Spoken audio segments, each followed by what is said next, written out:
వేల మందిని ప్రొఫెషనల్స్ గా మార్చిన ఇనోమాటిక్స్ తో మీరు కూడా మీ డ్రీమ్ కెరియర్ ని ఇప్పుడే స్టార్ట్ చేయండి.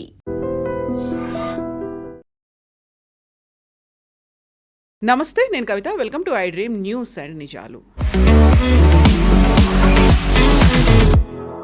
తమిళనాడులో కంప్లీట్గా వెస్ట్ బెంగాల్లో ఫస్ట్ ఫేజ్లో జరిగినటువంటి పోలింగ్ అనేది పర్సంటేజెస్ విపరీతంగా పెరిగాయి. గతంలో జరిగినటువంటి ఎన్నికలతో పోలిస్తే భారీగా ఓటర్ల నమోదు జరిగింది. ఇందులోనూ ప్రధానంగా స్పెషల్ ఇంటెన్సివ్ రివిజన్ జరిగిన తర్వాత ఓటర్లను తొలగించారు అనేటువంటి ఆందోళనలు వచ్చిన తర్వాత కూడా 93 and 96 పోల్ పర్సంటేజ్ నమోదవడంతో పాటుగా నెంబర్స్ కూడా అక్యురేట్గా ఉన్నాయి అనేటువంటి మాటలు కూడా వినిపిస్తున్నాయి. ఈ నేపథ్యంలోనే నెక్స్ట్ గవర్నమెంట్స్ ఏవి ఫామ్ చేయబోతున్నాయి, మార్పు ఏదైనా ఉంటుందా అనేటువంటి అంచనాలు, విశ్లేషణలు కూడా వస్తున్నాయి. ఓవరాల్గా ఈ హైయెస్ట్ పోల్ పర్సంటేజ్ దేనికి సంకేతం? మనతో పాటుగా ఉన్నారు సీనియర్ జర్నలిస్ట్ సురేష్ కొచ్చతిల్ గారు. సార్ నమస్తే. మనం గతంలో మాట్లాడుకున్నప్పుడు స్పెషల్ ఇంటెన్సివ్ రివిజన్ వచ్చింది, మా దగ్గర ఉన్నటువంటి ఓటర్లందరినీ తొలగించేస్తున్నారు అనేటువంటి ఒక ఆందోళనలు. సార్ వెళ్ళిపోవాలి, అధికారులు మా దగ్గర ప్రవేశించొద్దు అని చెప్పినటువంటి ఆ రెండు స్టేట్స్లో కూడా నిన్న పోలింగ్ అనేది జరిగింది. సో ఆ pole percentage, voter turnout, absolute voters, ఈ లెక్కలు చూస్తే ఏమనిపిస్తుంది మీకు? ఇప్పుడు మనం ఎస్ఐఆర్ జరిగినప్పుడు వెస్ట్ బెంగాల్లో మనం చూసా ఆల్మోస్ట్ 1 కోటి మంది దాకా 97 lakhs దాకా తీసేశారు లిస్ట్ నుంచి. దాంట్లో 27 లక్షల మంది ఇంకా అడ్జుడికేషన్లో ఉన్నారు, కానీ వాళ్ళు ఈసారి ఓట్ చేయలేరు. కానీ అబ్సల్యూట్ నెంబర్ ఆఫ్ ఓటర్ చూస్తే, ఎందుకంటే west Bengal last time I think it was 6-7 ఫేజ్లో జరిగింది లాస్ట్ టైం. ఈసారి 2 ఫేజ్లు ఉన్నాయి. 157 సీట్లు ఈసారి ఓటింగ్ జరిగింది. సో అబ్సల్యూట్ నంబర్స్ పర్సంటేజ్ మనం చూడకూడదు, ఎందుకంటే పర్సంటేజ్ ఒక మిస్లీడింగ్ నెంబర్ ఉంటుంది. ఇప్పుడు మీరు 10% మందిని తీసేశారనుకోండి, ఇప్పుడు వెస్ట్ బెంగాల్లో 10% మందిని లిస్ట్ నుంచి తొలగించినప్పుడు ఆటోమేటిక్గా 10% ఎక్కువ అవుతుంది నెక్స్ట్ టైం. సో పర్సంటేజ్ మీ స్టాటిస్టికల్ పాసిబిలిటీ అనమాట. 100 is as to 80 is as to 90 is as to what అని వస్తుంది. So obviously it will increase, number increase అవుతుంది, బికాజ్ మీరు చిన్న బేస్ మీద ఆపరేట్ చేస్తున్నారు. అదన్నప్పుడు కూడా వెస్ట్ బెంగాల్లో ఈసారి ఫస్ట్ ఫేజ్లో జరిగిన ఎలక్షన్ 2021తో కంపేర్ చేస్తే అప్పుడు 3.1 crore 3 కోట్ల అని చెప్పొచ్చు, కొంచెం ఎక్కువ 3.1 crore. ఈసారి 3.3 crores, 3 crores 30 లక్షలు అని చెప్పొచ్చు. ఇక్కడ 3 కోట్లు 10 లక్షలు ఆ టైంలో ఇది జరిగింది ఈసారి. అంటే ఒక ఎక్సెస్గా ఒక almost 0.2 crores has increase 20 lakhs. తమిళనాడులో 4.9 crores ఈసారి ఓట్ చేశారు, లాస్ట్ టైం 4.6. తమిళనాడు కంప్లీట్గా ఈసారి అయిపోయింది ఎలక్షన్, ఫేజెస్ లేవు, ఒక్కటే ఫేజ్ ఉంది అక్కడ. అంటే 0.3 crores, అంటే 30 లక్షల మంది ఎక్కువ ఓటేశారు ఈసారి. కానీ తమిళనాడులో మనం పక్కన పెట్టి ఫస్ట్ వెస్ట్ బెంగాల్ చూద్దాం, ఎందుకంటే వెస్ట్ బెంగాల్లో ఫస్ట్ ఫేజ్లో జరిగిన దాంట్లో చాలా మటుకు మైనారిటీ డామినేటెడ్ కాన్స్టిట్యున్సీస్ ఉన్నారు. ఈ మైనారిటీ డామినేటెడ్ కాన్స్టిట్యున్సీ మనకు తెలుసు మోస్ట్లీ తృణమూల్కి ఫేవర్ చేస్తారు.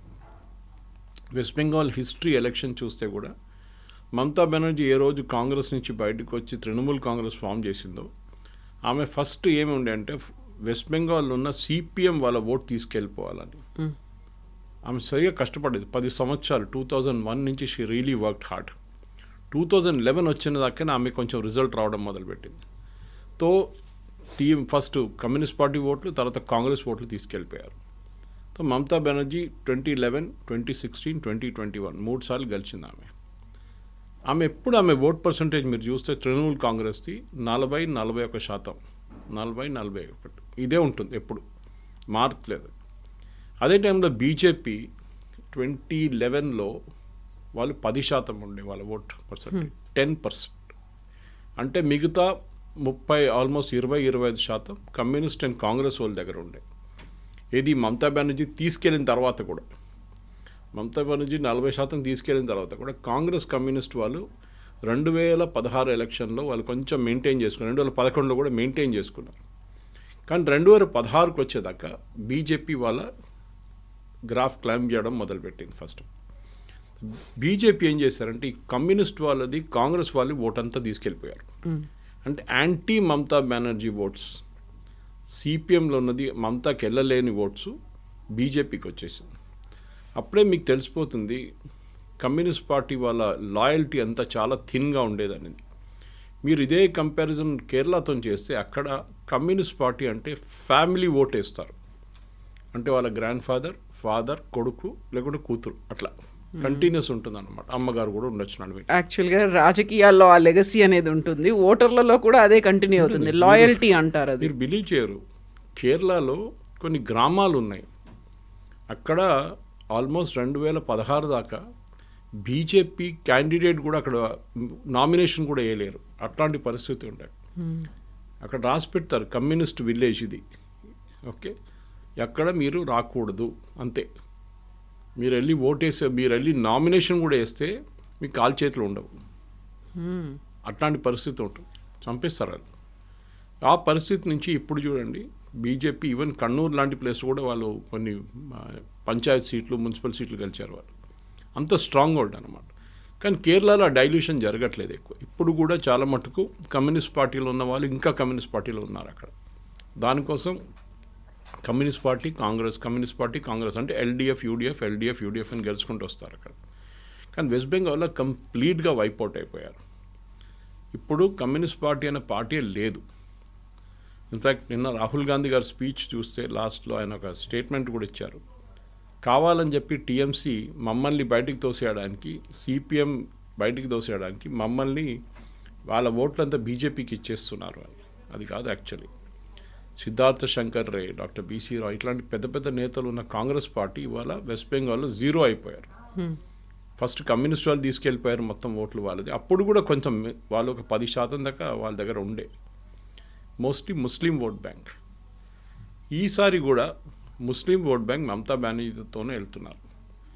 బీజేపీ ఎప్పుడు ఒక హోప్ ఏమిటంటే, మేము కాంగ్రెస్ వాళ్ళ ఓటు తీసుకున్నాము, కానీ మాకు ఒక ఏంటి ఎక్స్పెక్టేషన్ ఏంటంటే కాంగ్రెస్ ఓట్ పెరిగితే బాగుంటుంది, that will be Muslim oats which will come from Mamata Banerjee party. కానీ అది జరగట్లేదు. Mamata Banerjee party Muslim vote bank retain చేసుకుంటున్నారు. ఈ పరిస్థితిలో ఉన్నప్పుడు మనం ఈసారి జరిగిన డిలీషన్ చూడాల్సి వస్తుంది కవిత గారు. In fact I was looking at the total votes చూస్తున్నాను, ఎన్ని ఓట్లు పడ్డది. ఒకవైపు నుంచి చూస్తే మనం చాలా మట్టుకు మీరు వెస్ట్ బెంగాల్లో ఈసారి కూచ్ బీహార్ తీసుకోండి, which is again BJP strong hold, కానీ అక్కడ డిస్ట్రిక్ట్ నడియా, అక్కడ కూడా కమ్యూనిస్ట్ పార్టీ తృణమూల్ కాంగ్రెస్ కొంచెం పట్టుంది, బీజేపీ కూడా ఉంది. అక్కడ ఈసారి 96% vote, 96% minority dominate. Alipurduar which is BJP strong hold, అక్కడ 92%. ఇది నార్త్ 24 పర్గనాస్లో వస్తుంది. Jalpaiguri again strong hold of BJP అన్నమాట. అక్కడ కూడా ఫేజ్ 1లో ఇప్పుడు 94%. ఆలోచించండి, మన యావరేజ్ 92 అని చూస్తున్నాం, కానీ Kalimpong which is a part of Darjeeling, Siliguri ఆ ఏరియాలో అక్కడ కొంచెం తక్కువ, 83 పడ్డది. డార్జిలింగ్ ఇస్ 88. ఉత్తర్ దినాజ్పూర్ అగైన్ హుగ్లీ దగ్గర Muslim strong hold, 94%. Dakshin Dinajpur again it is a very strong Muslim power. కొన్ని కాన్స్టిట్యున్సీలు అయితే మీరు మాల్డా, ముషీదాబాద్ వస్తే 60% ముస్లిం పాపులేషన్ ఉన్నారు అక్కడ, 60% దాకా ఉన్నారు, 40 to 60%. అంటే మీరు ఒక ముస్లిం పార్టీకి రావాల్సిన ఓట్లు ఉంటే they will win out right. దానికే మీరు చూసిన మమతా బెనర్జీ పార్టీ 126 స్థానాలు around Calcutta, south Parganas, north Parganas మొత్తం క్యాల్కులేట్ చేస్తే 126 స్థానాల్లో వారు మినిమం 80 సీట్లు గెలుస్తున్నారు ఎప్పుడు. అక్కడి నుంచి వాళ్ళ సాలిడ్ బేస్ ఉందన్నమాట. ఈ లాస్ట్ టైం 215 సీట్లు గెలిచినప్పుడు ఈ మెయిన్ బేస్ వాళ్ళకు 1/3 ఆఫ్ ద సీట్స్ ఇక్కడి నుంచి వస్తుంది వాళ్ళకి. మిగతా 2/3 చేసుకుంటే చాలు వాళ్ళు. ఇన్ఫ్యాక్ట్ మిగతా 2/3 కూడా అక్కర్లేదు, మెజారిటీకి ఇంకొక 80 సీట్లు చాలు. అది మమతా బెనర్జీ సీక్రెట్ అన్నమాట. ఇది బీజేపీ బ్రేక్ చేయలేకపోతుంది. కానీ మనం చూడాల్సిందంటే ఈసారి ఎస్ఐఆర్లో జరిగిన డిలీషన్స్ గురించి చూడాలి.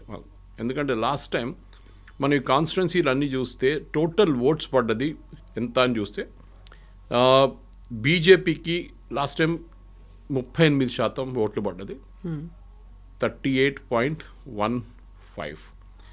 తృణమూల్ కాంగ్రెస్కి ఏమో అది 48.48 అని పెట్టుకోవచ్చు. That is the total number of votes fold అన్నమాట. కానీ అది ఉన్నప్పుడు కూడా మనం ఈసారి జరిగిన డిలీషన్స్ చూస్తే కవిత గారు, ఈ టోటల్ డిలీషన్స్ యావరేజ్ తీస్తే ఈ మైనారిటీ డామినేటెడ్ కాన్స్టిట్యున్సీలో అరౌండ్ 20,000 ఓట్లు, ప్రతి కాన్స్టిట్యున్సీలో 20,000 ఓట్లు డిలీట్ అయినాయి. ఇప్పుడు చూడాల్సింది ఏంటంటే మార్జిన్, లాస్ట్ టైం ఉన్న విన్నింగ్ లూజింగ్ మార్జిన్ చూసుకుంటే 20,000 ఓట్ల కన్నా తక్కువ మార్జిన్లో గెలిచిన క్యాండిడేట్ ఉంటే they are in a very bad shape. వాళ్ళకి ఈసారి ఎలక్షన్ చాలా డేంజర్ ఉంటుంది వాళ్ళ వైపు అన్నమాట. అదే టైంలో మీరు చూస్తే ఈ బీజేపీ వీళ్ళ నడిమిట్లో ఉన్న డిఫరెన్స్ కూడా మనం చూడాల్సి వస్తుంది. అది ఎంత వచ్చింది లాస్ట్ టైం, ఎంత బీజేపీకి వచ్చి ఎంత వీళ్ళకి వచ్చింది అనమాట. సో ఈసారి మనం చూస్తాం ఈ ఇంటెన్సివ్ రివిజన్ తర్వాత చాలా మటుకు వెస్ట్ బెంగాల్లో ఈ Matua community which is a Hindu scheduled caste community, వీళ్ళు బంగ్లాదేశ్ నుంచి వచ్చారు. వాళ్ళకేం జరిగిందంటే 2011లోకి వాళ్ళ సిటిజన్షిప్ లేకుండే, దానికన్నా ముందు కూడా లేకుండే. ఒకసారి సిఏఏ పాస్ చేసినప్పుడు, సిటిజన్షిప్ అమెండ్మెంట్ యాక్ట్ పాస్ చేసినప్పుడు వాళ్ళకు ఒక అష్యూరెన్స్ ఏమి ఇచ్చారంటే మీకు సిటిజన్షిప్ ఇచ్చేస్తాము. ఎందుకంటే బై డెఫినేషన్ సిటిజన్షిప్ అమెండ్మెంట్ యాక్ట్లో మైనారిటీ అంటే Jain, Buddhist, Sikh, Christian and Hindus Afghanistan, Pakistan, Bangladesh నుంచి పారిపోయి వచ్చిన వాళ్ళకి సిటిజన్షిప్ ఇస్తారు. కానీ మీకు తెలిసిన మనందరూ తెలిసిన సిఏఏ లా పాస్ చేసిన తర్వాత కూడా, చట్టమైన కూడా దాని రూల్స్ ఫ్రేమ్ చేయడానికి 5 సంవత్సరాలు తీసుకున్నారు. అది ఎందుకో తెలియదు. That is the big mistake. BJP వాళ్ళు 5 సంవత్సరాలు తీసుకున్నారు గవర్నమెంట్. ఇప్పుడు ఆ రూల్స్ ఫ్రేమ్డ్ ఉంది. చాలా మటుకు మటువా కమ్యూనిటీలో ఉన్న లీడర్స్, ఒక లీడర్ అయితే I think he's the part of the union cabinet also, వాళ్ళది ఠాకూర్ కమ్యూనిటీ వాళ్ళు. వాళ్ళ వైపు నుంచి ఫస్ట్ బీజేపీకి ఓటేశారు. మీరు చూస్తే 2014 ఎలక్షన్ తర్వాత మోదీ గారు గెలిచిన ఎలక్షన్ 2019 వచ్చినప్పుడు బీజేపీకి మెజారిటీ 18 సీట్స్ అక్కడి నుంచి వచ్చాయి. వీళ్ళ ఓట్లతో వచ్చింది లోక్సభకి. ఎప్పుడైనా కానీ బీజేపీకి సపోర్ట్ ఉండే మతువా కమ్యూనిటీకి ఈసారి కూడా మొత్తం సిటిజన్షిప్ ఇవ్వలేదు. ఐ థింక్ అప్రాక్సిమేట్లీ అరౌండ్ 10 నుంచి 15% మందికి ఎప్పుడు కూడా సిటిజన్షిప్ వచ్చింది. కానీ అమిత్ షా గారు అష్యూరెన్స్ ఇచ్చారు, no we will give you citizenship 100% అని చెప్పి. చాలామందికి ఎస్ఎంఎస్ఎస్ కూడా వచ్చినాయి. That is after election. ఈసారి మీరు ఓటు వేయలేకపోతారు, కానీ నెక్స్ట్ టైం 100% మీకు ఓటు ఉంటుంది. వీళ్ళందరిలో ఒక భయం ఏముందంటే కవిత గారు, అది I was listening to Shekhar Gupta garu, he was giving a very interesting analogy. అంటే ఈ బంగ్లాదేశ్ నుంచి మీరు ఈ ఫామ్ ఫిల్అప్ చేస్తున్న సిటిజన్షిప్ అమెండ్మెంట్ యాక్ట్లో మీ అడ్రస్ చెప్పాల్సి వస్తుంది, బంగ్లాదేశ్ నుంచి ఎక్కడి నుంచి వచ్చారు మీరని. ఓకే, సపోజ్ మీకు సిటిజన్షిప్ రాకపోతే మిమ్మల్ని తీసి పంపించేస్తారు. దిస్ ఈజ్ ద ఫియర్ అన్నమాట. కానీ హిందూ కమ్యూనిటీగా ఫియర్ ఉండకూడదు, ఎందుకంటే వాళ్ళు అక్కడి నుంచి పారిపోయారు వచ్చారంటే వాళ్ళకి ఆటోమేటిక్ సిటిజన్షిప్ వచ్చేస్తుంది. అది మైనారిటీలుగా ఉన్నారు కాబట్టి, minority as much as Hindu, Jain, Sikh, Parsi, Christian, Muslim లేదు. There is no Muslims. దానికోసం కదా కాంగ్రెస్, ఎంఐఎం ఇంత పెద్ద గొడవ చేశారు. పాకిస్తాన్లో ఉన్న ముస్లింని అక్కడున్న గవర్నమెంట్ ఎందుకు హెరాస్ చేస్తారు? వాళ్ళు చేయరు కదా. బంగ్లాదేశ్లో ఉన్న ముస్లింని అక్కడున్న గవర్నమెంట్ హెరాస్ చేయరు, హిందూని చేస్తున్నారు. దానికోసం వాళ్ళకి గవర్నమెంట్ ఆఫ్ ఇండియా అంటున్నారు.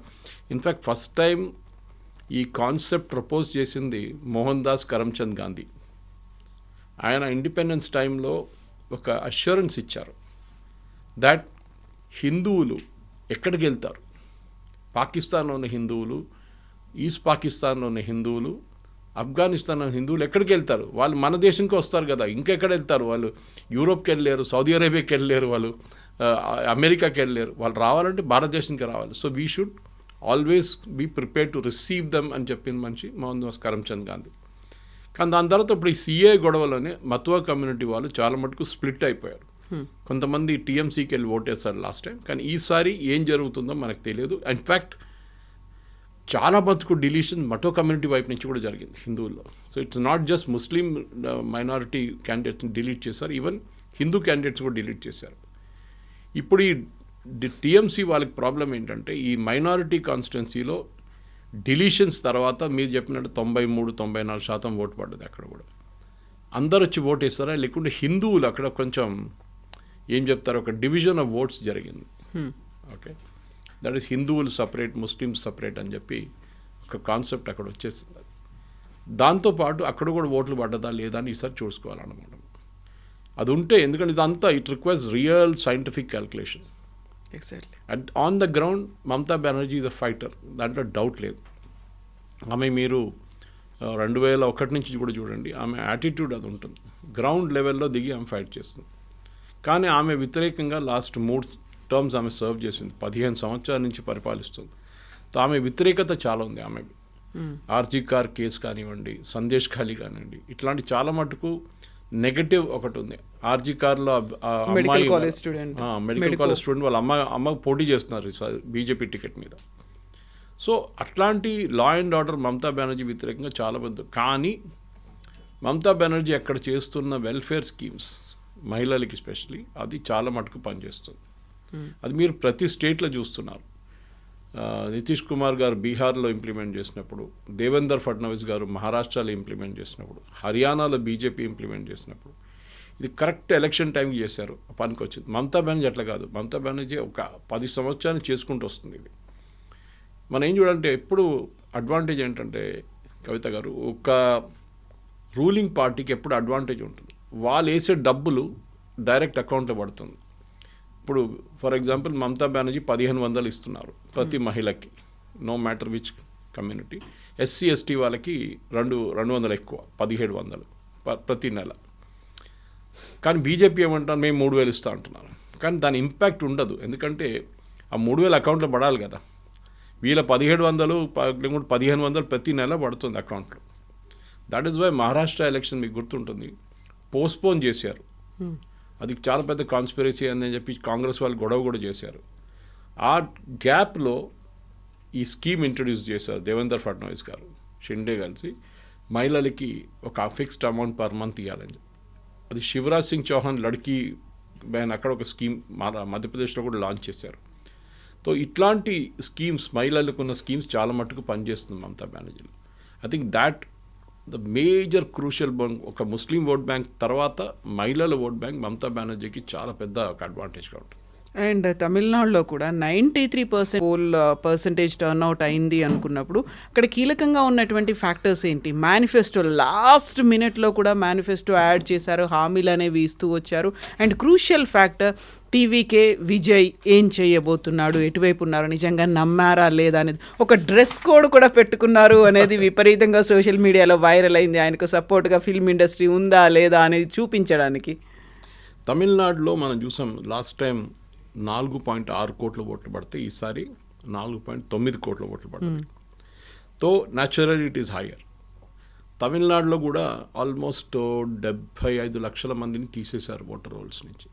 కానీ అక్కడ పెద్ద గొడవ ఏం జరగలేదు. అన్లైక్ వెస్ట్ బెంగాల్, సుప్రీంకోర్టుకి వెళ్ళడం, అక్కడ కేసులు పెట్టడం, దాని తర్వాత దాన్ని అప్పీల్ పెట్టడం, దాన్ని మళ్ళీ జడ్జిలు పంపించడం, వాళ్ళు చెక్ చేశారు, మళ్ళీ ఇప్పుడు అప్పీలేట్ ట్రిబ్యునల్ పెట్టు. తమిళనాడులో, కేరళలో ఎక్కడ ఈ ప్రాబ్లం లేకుండే. అస్సాంలో ఆఫ్కోర్స్ స్పెషల్ ఇంటెన్సివ్ రివిజన్ జరగలేదు, అస్సాంలో స్పెషల్ రివిజన్ జరిగింది. ఎందుకంటే అక్కడ ఎన్ఆర్సీ నడుస్తుంది already, national register for citizens, already supreme court సూపర్విజన్లో. సో తమిళనాడులో ఈ తీసేసిన 70 లక్షల మంది, ఈవెన్ డిఎంకే, ఏఐడిఎంకే అందరు అగ్రీ చేస్తారు దట్ ఇట్ ఈస్ జెన్యున్. చనిపోయిన వాళ్ళు, permanently migrated and duplicate voters వీళ్ళు ఉన్నారు, మేము అంగీకరిస్తున్నాం. అన్ని పార్టీలు అన్నారు. ఏందో ఇనిషియలీ స్టాలిన్ పెద్ద గొడవ చేశారు ఫస్ట్. ఇన్ఫాక్ట్ కేరళలో అన్నిటికంటే తక్కువ 18 లక్షలే డిలీషన్. సో అక్కడ ప్రాబ్లం లేదు. కానీ ఈసారి మీరు చెప్పినట్లు ఇంట్రెస్టింగ్ కాంటెస్ట్ ఏంటంటే, ఒకటి తమిళనాడులో ఎప్పుడు ఒకసారి డిఎంకే గెలుస్తే నెక్స్ట్ ఏఐడిఎంకే గెలుస్తే నెక్స్ట్ డిఎంకే, ఇది ఆల్టర్నేట్ అవుతుంటుంది. స్టాలిన్ గెలిచి ఇప్పుడు ఈసారి వచ్చిన తర్వాత కూడా ఫస్ట్ టైం ఒక ఛాలెంజ్ ఆయనకి ఏంటంటే, ఒకటి ఏఐడిఎంకే నుంచి కొంచెం రిన్యూడ్ ఎనర్జీ వాళ్ళకి వైపు నుంచి వచ్చిందన్నమాట. పళనిస్వామికి ఇప్పుడు దాకా ఓపీఎస్ గారు ఉన్నప్పుడు దాకా ప్రాబ్లం ఉండే, వాళ్ళ నడిమిట్లోనే పార్టీ స్ప్లిట్ అవుతుండే, పార్టీ లోపల చాలా గొడవ ఉండే. సో ఓపీఎస్ గారు he has left join DMK alliance. ఇప్పుడు తమిళనాడులో మీరు చూస్తే major parties of course DMK, AIADMK, వాళ్ళతో ఇటువైపు కాంగ్రెస్, అటువైపు బీజేపీ. వీళ్ళ నడిమిట్లో కూడా మీరు చూస్తే ఓటింగ్ పర్సంటేజ్ చాలా నేరోగా ఉంది ఇప్పుడు కొన్ని సంవత్సరాల్లో, లాస్ట్ 2 ఎలక్షన్స్లో, 2 ఎలక్షన్స్లో. కానీ లోక్సభ ఎలక్షన్స్కి ఒక నెంబర్ వస్తుంది, అసెంబ్లీ ఎలక్షన్స్కి ఇంకో నెంబర్ వస్తుంది. అది ఆబ్వియస్ అంతే. లోక్సభకు వచ్చినప్పుడు మోదీ గారికి ఓటేస్తారు, అక్కడ వచ్చినప్పుడు దాన్ని it goes to the local level అనమాట. రీజనల్ పార్టీ వైపే ఉంటారు అని. ఎందుకంటే మనం చూస్తాం ఇటువైపు మీకు అన్బమణి రామదాస్ వాళ్ళ పార్టీ ఇటువైపు ఉంటే, అటువైపు వీసీకే ఉన్నారు, షెడ్యూల్ కాస్ట్ వాళ్ళ మైనారిటీ దళిత్ పార్టీ ఉంటుంది. అదే టైంలో కాంగ్రెస్ వైపు నుంచి ఉన్న పార్టీలు చూస్తే ఇటువైపు బీజేపీ వెళ్ళి హిందూ ఓట్లు తీసుకొస్తారు వాళ్ళు. తేవర్, గౌండర్ చాలా మటుకు తమిళనాడులో క్యాస్ట్ పాలిటిక్స్ ఉంటుంది. ఓకే, ప్రతి క్యాస్ట్కి మన దగ్గర తక్కువ కాదు, తెలంగాణ ఆంధ్రాలో కూడా, కానీ బీహార్ చూడండి, యూపీ చూడండి. అట్లనే తమిళనాడులో కూడా క్యాస్ట్ ఈక్వేషన్ చాలా స్ట్రాంగ్ అన్నమాట. దాని నడుమిట్లోనే ఒక వైట్ హార్స్ సడన్లీ, ఒక బ్లాక్ హార్స్ అని చెప్పొచ్చు, వైట్ హార్స్ అని చెప్పొచ్చు, విజయ్ వచ్చేసారు. విజయ్ది మీరు చూస్తే లాస్ట్ 3 రోజుల్లో he has been able to attract huge crowd. Exactly. కానీ తెలుగు స్పీకింగ్ పాపులేషన్ చాలా మటుకు ఈవెన్ మీరు హిందూ కానీ మిగతా న్యూస్ పేపర్స్ చూస్తే ఈవెన్ టైమ్స్ ఆఫ్ ఇండియాలో కూడా నార్దర్న్ తమిళనాడు బెల్ట్లో అరాంగ్ ద ఆంధ్ర బార్డర్ ఒక 15 కాన్స్టిట్యున్సీస్లో చాలా మటుకు Telugu votes will be a major factor. గత ప్రభుత్వంలో కూడా 3 నుంచి 5 మంది మంత్రులు కూడా ఉన్నారు, తెలుగు మంత్రులే ఉన్నారు అక్కడ. అది మీరు ఈవెన్ బెంగళూరు వైపు చూస్తే కర్ణాటకలో కూడా నార్దర్న్ కర్ణాటక అంటే మీరు పెనుకొండ వైపు నుంచి వస్తున్నప్పుడు కానీ ఇటువైపు నుంచి వస్తున్న అనంతపురం ఆ సైడ్ నుంచి వస్తున్నప్పుడు ఆ నార్దర్న్ కర్ణాటక బెల్ట్లో కూడా చాలా మటుకు it is Telugu voters difference. Anyway ఇప్పుడున్న దాని ప్రకారం ఈ ఏఐడిఎంకేకి ఈసారి పర్సంటేజ్ ఆఫ్ ఓట్స్లో ఒక 2-3% ఇంక్రీజ్ అవుతుందని చెప్తున్నారు. దానికన్నా ఎక్కువ వస్తే మంచిది ఉంటుంది. కానీ Vijay is a major dark horse. అందరు అడుగుతున్న ఒకటే ప్రశ్న, అంటే విజయ్ ఎన్ని ఓట్లు తీసుకెళ్తాడు, ఎవరి ఓట్లు తీసుకెళ్తారు. That is also very crucial. ఎందుకంటే మీకు ఫస్ట్ టైం పోటీ చేస్తున్నప్పుడు అది కూడా ద్రవిడియన్ బెల్ట్లో Vijay is not traditionally Dravidian. ఆయనకి ఈ comes from the Christian community. కానీ ఆయనకి యంగ్స్టర్స్ వైపు నుంచి సపోర్ట్ ఉంది అని చెప్తున్నారు. కానీ ఆ యంగ్స్టర్స్ ఫైనలీ ఓట్ వేస్తారా లేదా అనేది పెద్ద ప్రశ్న. ఆ యంగ్స్టర్స్ ఓట్ వేసారనుకోండి, అది చాలా మటుకు పెద్ద ప్రాబ్లం రాబోతుంది డిఎంకేకి. దానికోసం మీరు చూసుంటారు స్టాలిన్ స్పీచెస్లో విజయ్ గురించి ఒక మాట చెప్పారు. ఆయన ఈ సేయింగ్ ఈజ్ నోబడీ. ఆయన ఏం చెప్తారు, AIADMK is a slave of BJP అని చెప్తారు. ఏఐడిఎంకే మీద అటాక్ చేస్తారు. ఓకే, ఈపీఎస్ మీద పర్సనల్ అటాక్లు కూడా చేశారు చాలా మటుకు. కానీ విజయ్ గురించి ఒక మాట చెప్పట్లేదు. సో ఆబ్వియస్లీ ఆయనకి విజయ్ గురించి మాట్లాడితే మన న్యాచురల్ యంగ్ ఓటర్స్ ఉంటారు చూడండి, డిఎంకేది ఫస్ట్ టైం ఓటర్స్, వాళ్ళు షిఫ్ట్ అయిపోతారు వ్యతిరేకంగా మాట్లాడితే. So that is why he's very very careful, వాళ్ళని అటాక్ చేయకూడదు, ఈవెన్ వాళ్ళ పార్టీ వైపు నుంచి కూడా. అదే టైంలో మీరు చిన్న చిన్న పార్టీలు కొంచెం అక్కడ ఇంపాక్ట్ కూడా క్రియేట్ చేస్తుంది. అన్బమ్మని రామదాస్ది పిఎంకే ఉంది. ఒరిజినల్ తమిళ్ మానిలా కాంగ్రెస్ మూపనార్ గారు సెటప్ చేసిన తమిళ్ మానిలా కాంగ్రెస్. చిదంబరం గారు కూడా ఆ పార్టీలో ఉన్నారు ఒక టైం. తర్వాత వీళ్ళందరూ తిరిగి వచ్చారు కాంగ్రెస్కి. కానీ GK Vasan has gone back, అంటే మూపనార్ వాళ్ళ కొడుకు he's gone back to setup same TMC setup చేసుకున్నారు, మళ్ళీ రివైవ్ చేశారు దాన్ని. ఈ చిన్న పార్టీలు కూడా కొన్ని పర్సంటేజ్ ఆఫ్ ఓట్స్ తీసుకొస్తారు. అక్కడ కూడా ఐయుఎంఎల్ ఉంది, ఇండియన్ యూనియన్ ముస్లిం లీగ్, 2 ముస్లిం పార్టీస్ ఉన్నారు, 2 డిఎంకే అలయన్స్లో ఉన్నారు. తో ఇటువైపు చూస్తే అండ్ న్యాచురల్లీ నిన్న వచ్చిన న్యూస్లో చాలా మటుకు క్లారిటీ వచ్చేసింది. అన్నామలై గారు రాజ్యసభకి వెళ్ళిపోతున్నారు. ఆంధ్ర నుంచి రాజ్యసభ బీజేపీ కోటాలో రాజ్యసభకి నామినేట్ చేస్తారని ఒక న్యూస్ వచ్చిందన్నమాట. పాసిబ్లీ నిర్మలా సీతారామన్ తర్వాత ఒక నెక్స్ట్ రాజ్యసభ క్యాండిడేట్గా రాబోతున్నారు. కానీ ఆయన ప్రెజెన్స్ చాలా మటుకు తమిళనాడులో ఫ్యాక్టర్గా ఉండిపోయింది. నేను చాలామంది మన దగ్గర తెలంగాణ నుంచి వెళ్ళిన కొన్ని బీజేపీ లీడర్స్తో మాట్లాడాను. వాళ్ళు అంటున్నారు అక్కడ ఎక్కడ వెళ్ళినా కానీ అన్నామలై గురించి అంటున్నారు. బీజేపీలో ఒక లీడర్ కూడా లేరు, అట్లాంటి అన్నామలై లాంటి క్యారెక్టర్ కరిష్మా ఉన్న లీడర్ లేరు. అది న్యాచురల్. అది ఎందుకంటే ఈపీఎస్కి భయం ఉంది, ఏదో ఒక రోజు అన్నామలై ఆయన్ని ఓవర్ షాడో చేసేస్తారని. దానికోసం చాలా క్లియర్గా బీజేపీ లీడర్స్ సార్ చెప్పారు, అన్నామలైని పార్టీ నుంచి పక్కన పెట్టండి, అప్పుడే మేము పొత్తు పెట్టుకుంటామని. మేబీ నేను అనుకుంటా అదొక తప్పు లాంగ్ టర్మ్లో చూస్తే. షార్ట్ టర్మ్లో ఎస్ బీజేపీకి బెనిఫిట్ వస్తుంది, 3-5 సీట్లు రావచ్చు బీజేపీకి, అంతే, దానికన్నా ఎక్కువ రాదు. కానీ తమిళనాడులో ఒక మార్పు వస్తుందా అంటే విజయ్ మీద ఉంటుంది. విజయ్ 12-14% ఓట్లు తీసుకెళ్తే డెఫినెట్గా they will be a change. ఒక కింగ్ మేకర్ అవుతాడా విజయ్? గెలవడు, సీట్లు రావని ఐ డోంట్ థింక్ ఈవెన్ 3-4 సీట్లు కూడా గెలవలేరు అక్కడ. పెరంబూర్లో నిన్న ఓటింగ్ పర్సంటేజ్ చాలా బాగుందన్నారు, one of the seats that is contesting. కానీ మేబీ ఆయన గెలుస్తారు ఒక్కరు. కానీ పార్టీ వైపు నుంచి మీకు కింగ్ మేకర్ కావాలంటే మీకు మిగతా పార్టీల నుంచి, for example AIADMK DMK alliance నడిమిట్లో ఒక 15 సీట్ల గ్యాప్ ఉందనుకోండి, ఇద్దరికి మెజారిటీ రాలేదు. ఆ 15 సీట్లు విజయ్ పార్టీ టీవీకి తీసుకెళ్ళినప్పుడు then he can become a king maker. You can insist అలయన్స్లో నేనే మేజర్ పార్ట్నర్, నాకు డిప్యూటీ సీఎం ఇవ్వండి ఏదని చెప్పొచ్చు అప్పుడు. కానీ మీకు 2-3 సీట్లు వస్తే మిమ్మల్ని ఎవరు పట్టించుకోరు. అందులో విజయ్ కూడా 2 ప్లేసుల నుంచి కంటెస్ట్ చేస్తున్నాడు కాబట్టి ఎక్కడి నుంచి గెలుస్తాడు అనేది కూడా దట్ ఈస్ ఇప్పుడైనా తమిళనాడులో అదొక స్టైల్. మీరు కొత్త లీడర్స్ ఎప్పుడైనా వచ్చినప్పుడు they always contest from 2 places. అది ఎప్పుడు చేస్తారు వీళ్ళు. కానీ స్టాలిన్ ఒక అడ్వాంటేజ్ స్టాలిన్ ఏంటంటే మీరు చెప్పారు చూడండి ఫ్రీబీస్ గురించి. ఈ ఫ్రీబీ కల్చర్ తమిళనాడు పాలిటిక్స్లో ఒక జయలలిత టైం నుంచి ఉందన్నమాట. ఆమె మిక్సీలు, తర్వాత గ్రైండర్లు, తర్వాత టెలివిజన్ సెట్లు అన్నీ ఇచ్చుకుంటూ పోయింది ఆమె. రిఫ్రిజిరేటర్లు కూడా ఇప్పుడు వచ్చాయి. ఈసారి స్టాలిన్ వాళ్ళ పార్టీ 8,000 రూపాయల కూపన్ ఇస్తున్నారు గెలిస్తే. ఆ కూపన్ మీరు పక్కన ఉన్న షాప్కి తీసుకెళ్ళి మీరు దాన్ని ఎక్స్చేంజ్ చేసుకోవచ్చు, ఏదైనా కొనుక్కోవచ్చు.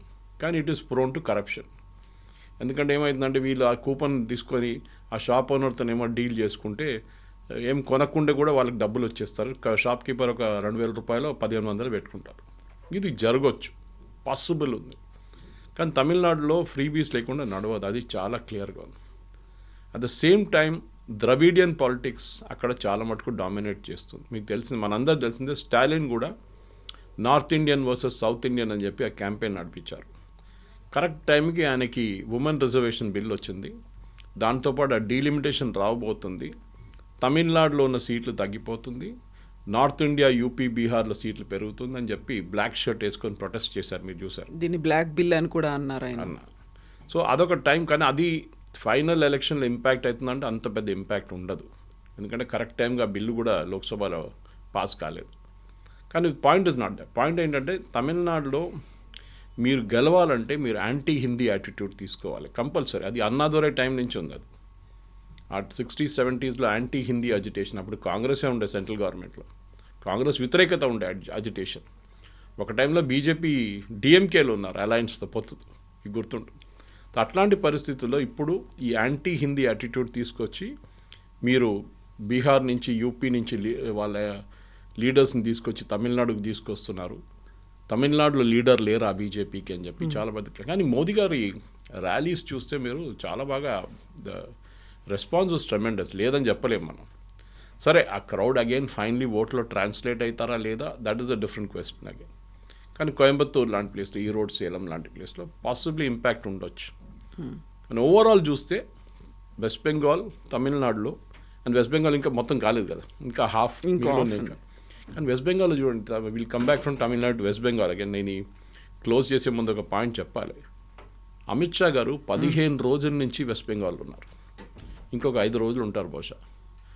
ఎప్పుడు కూడా ఆయన ఇంత టైం స్పెండ్ చేయలేదు ఎక్కడ. బీహార్ ఎలక్షన్లో కూడా వారం పాటు ఉన్నారు, వారం 10 రోజులు ఉన్నారు. బట్ ఈ కెప్ట్ కమింగ్ అండ్ గోయింగ్ కంటిన్యూస్గా అక్కడ ఇది అక్కడే ఉన్నారు. అంటే వెస్ట్ బెంగాల్ని బీజేపీ ఒక అల్టిమేట్ ఫ్రాంటియర్గా చూస్తున్నారు. మేము అక్కడ అన్నీ కలిసేసాం, నార్త్ ఈస్ట్, ఆ తర్వాత అక్కడ కూడా యూపీ, బీహార్, జార్ఖండ్ ఒకటి నడిమిట్లో మిగిలిపోయింది, అది కూడా ఏదో రోజు పడిపోతుంది. మహారాష్ట్ర, మధ్యప్రదేశ్, ఛత్తీస్గఢ్, అస్సాం, ఒడిశా, ఫైనల్ ఫ్రాంటియర్గా మిగిలిపోయింది వెస్ట్ బెంగాల్ ఒకటి.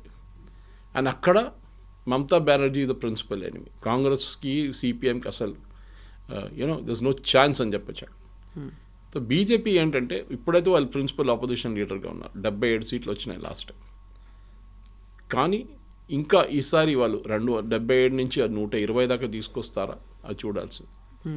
అదంతా ఎస్ఐఆర్ ప్రాసెస్లో ఎన్ని ఓట్స్ డిలీట్ అయింది, ఆ deletion of number of votes చాలా క్రూషియల్గా ఉండిపోతుంది.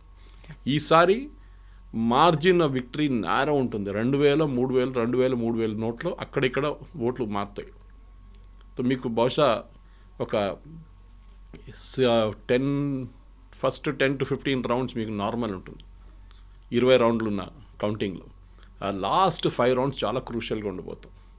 సో మనం 4వ తారీఖు పొద్దున అనలైజ్ చేసినప్పుడు ఈ ఫ్యాక్టర్ చాలా క్రూషియల్గా ఉంటుంది మన వెస్ట్ బెంగాల్. తమిళనాడులో ఆ ప్రాబ్లం లేదు.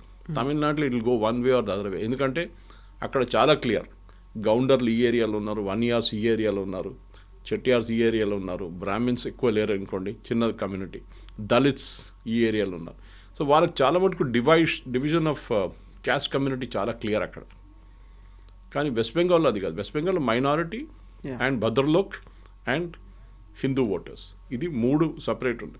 అఫ్ కోర్స్ నార్త్ బెంగాల్లో గోర్ఖాల్యాండ్ ప్రాబ్లం ఉంది, అది అమిత్ షా గారు నేను సార్ట్అవుట్ చేసుకుంటాను, అంత పెద్ద ఇష్యూ కాదని చెప్పారు. కానీ ఓవరాల్గా చూస్తే ఐ థింక్ తమిళనాడు కన్నా నాకు వెస్ట్ బెంగాల్ చాలా ఇంట్రెస్టింగ్గా. And at the same time women reservation bill, ఆ తర్వాత డీలిమిటేషన్కి సంబంధించి అది ఓడిపోయిన తర్వాత, వీగిపోయిన తర్వాత అది ప్లస్గా ఎవరికి అవుతుంది, ఎవరికి మైనస్ అవుతుంది అనే దాని మీద ఈ రెండు స్టేట్స్ మీదే ప్రెస్టీజియస్గా పెట్టుకున్నాయి అటు బీజేపీ వర్సెస్ రీజనల్ పార్టీస్ అనేది. సో వాళ్ళంతా ఎటువైపు వెళ్ళారు, నిజంగా ఆ ఇంపాక్ట్ ఉందా లేదా అనేది కూడా. మీరు చూడాలంటే నేను ఒరిస్సా ఒక ఎగ్జాంపుల్ తీసుకుంటాను. కవిత గారు, బీజు పట్నాయక్, ఆయన తర్వాత నవీన్ పట్నాయక్, 3-4 సార్లు గెలిచారు Naveen Patnaik. I think he was longest serving CM after Jyoti Basu or before Jyoti. కొంచెం అక్కడెక్కడ డిఫరెన్స్ ఉంది అంతే. అక్కడ బీజేపీ ఎక్కడ లేకుండే ఒక టైంలో, there was no chance. Naveen Patnaik ఈసారి కూడా గెలుస్తారనుకో, కానీ ఆయన ఓల్డ్ ఏజ్, ఆయన హెల్త్ ప్రాబ్లమ్స్ అన్నీ ఉన్నాయి. దాని తర్వాత ఆయనకి ఎవరు వారసత్వం ఎవరు లేరు తీసుకెళ్ళడానికి ముందుకు. ఆ పరిస్థితుల్లో కూడా చూడండి, ఆయన బీజేపీ అక్కడ చాలా మెథాడికల్గా ఎలక్షన్ క్యాంపెయిన్ నడిపించారు, ఆయన గెలిచారు కూడా. ధర్మేంద్ర ప్రధాన్ అనుకున్నారు నేను ముఖ్యమంత్రి కాబోతున్నా అనుకున్న, ఆయన లీడ్ చేసిన క్యాంపెయిన్ తర్వాత కొత్తగా ముఖ్యమంత్రిని తీసుకొచ్చి బీజేపీ పెట్టారు. స్ట్రాటజీ చాలా క్లియర్, మీరు పని చేయండి, yes you will be rewarded, no doubt about it. కానీ మీరు ముఖ్యమంత్రి పదవి నాకు కావాలంటే చూడండి, హర్యానాలో, ఛత్తీస్గఢ్లో రమణ్ సింగ్ తీసుకోలేదు, హర్యానాలో కూడా it turned out be other way, మధ్యప్రదేశ్లో శివరాజ్ సింగ్ చౌహాన్ పక్కన పెట్టారు, ఢిల్లీలో కూడా అలాగే, ఢిల్లీలో రేఖా గుప్తా, అండ్ రాజస్థాన్లో విజయరాజ్ సింధియా, ఆమెను కూడా పక్కన పెట్టేశారు. సో లాస్ట్ మినిట్లో డెసిషన్స్ అనేవి ఉంటాయి. వీళ్ళు సీఎం క్యాండిడేట్ అనేది ఎప్పుడు అనౌన్స్ చేయరు. అది ఇండియా ఫ్యామిలీ నుంచి వాళ్ళు పక్కన పెట్టేస్తారు రాజస్థాన్. సో బీజేపీ స్ట్రాటజీ అది, నెక్స్ట్ జనరేషన్ లీడర్స్ని లీడ్ చేయబోతుంది. ఇప్పుడు ఇవాళ కొత్త announcement, as we close the discussion, relevance లేదు కానీ రెలవెన్స్ ఉంది. నితిన్ నవీన్ గారు బీజేపీ చీఫ్ అనౌన్స్ చేశారు దట్ 2027 ఉత్తరప్రదేశ్ ఎలక్షన్ యోగి ఆదిత్యనాథ్ లీడర్షిప్లోనే ఉంటుందని చెప్పి చాలా క్లియర్గా చెప్పి, ఇది బీజేపీ యూజువల్లీ చేయరు. వాళ్ళు మోదీ గారు లీడ్ చేస్తారని చెప్తారు. ఈవెన్ మహారాష్ట్రలో చూడండి, they never said Fadnavis will lead the election. బీహార్లో నితీష్ కుమార్ విల్ లీడ్ అన్నారు, బీజేపీ వైపు నుంచి ఎవరు పేరు. కానీ ఉత్తరప్రదేశ్కి వచ్చినప్పుడు చాలా క్లారిటీగా, ఎందుకంటే 80 సీట్లు ఉన్నాయి లోక్సభ. అండ్ లాస్ట్ టైం బీజేపీకి అన్నిటికంటే పెద్ద ప్రాబ్లం వచ్చింది ఉత్తరప్రదేశ్లో, మహారాష్ట్ర తర్వాత. సో ఈసారి వాళ్ళ కన్సాలిడేట్ చేయబోతున్నారు. అఫ్ కోర్స్ 3 కోట్ల మంది దాకా తీసేశారు ఎస్ఐఆర్ నుంచి, ప్రాసెస్ నుంచి. కానీ దెన్ ఆల్సో ఎవరికి అక్కడ ప్రాబ్లం లేదు. వెస్ట్ బెంగాల్ కన్నా ఆల్మోస్ట్ 3 times తీసేశారు, కానీ ఉత్తరప్రదేశ్లో కాంగ్రెస్ లేని, సమాజ్వాదీ పార్టీ ఎవ్వరు గొడవ చేయలేదు. So they accepted that fact. So అక్కడ కూడా మనం 2027 that will be the next election before 2029 final Lok Sabha election వచ్చే ముందు. Yes, so interesting. May 4th వరకు we'll wait, sir. Thank you so much. Thank you very much. Thank you. Subscribe iDream. And please subscribe to iDream. For more videos, subscribe to iDream. Please like, share and subscribe to the channel. Congratulations, iDream. Subscribe to iDream. Subscribe to iDream. So subscribe to iDream Media. iDream ki iDream team అందరికి huge congratulations. Please subscribe iDream Media. Please subscribe to iDream. Subscribe iDream. Please subscribe to iDream. iDream అంటే నా కళల channel subscribe చేసుకున్న నోరు తిరుగుతలేదు, మీరైతే గంట గుర్తు కొట్టండి. For more such videos, please subscribe to iDream. Subscribe to iDream. Please subscribe to iDream. Please subscribe iDream Media. Please do subscribe to iDream. Please subscribe to iDream Media. For best entertainment and information, please subscribe iDream. And don't forget to subscribe to iDream.